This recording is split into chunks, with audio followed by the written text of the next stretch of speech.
Now, let me explain to you how to fix the black screen or the non-working preview in CapCut on your phone.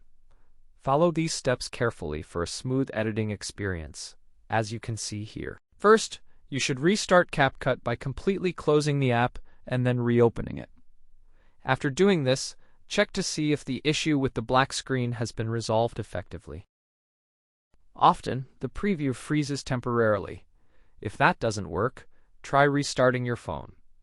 This action clears the RAM and eliminates graphic glitches, ensuring smoother performance. Now let's move on to the next steps for troubleshooting. This method is also very useful, as it can significantly help resolve the issue. So, you can either restart CapCut or even restart both CapCut and your phone. After that, you definitely need to clear the cache on your CapCut app.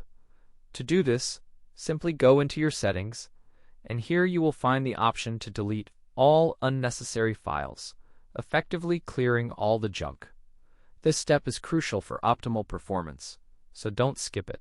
After that, if you notice that the background isn't working in your video or while you're creating a video, try to test all the effects that might be heavily taxing your project. As you can see here, it's essential to reduce these effects to the absolute minimum. This will help improve performance and ensure everything runs smoothly, making your editing experience much better. CapCut struggles with too many effects, especially on weaker phones, so keep it simple for smoother performance and a better editing experience. Thank you for watching, wishing everyone good luck, and goodbye for now.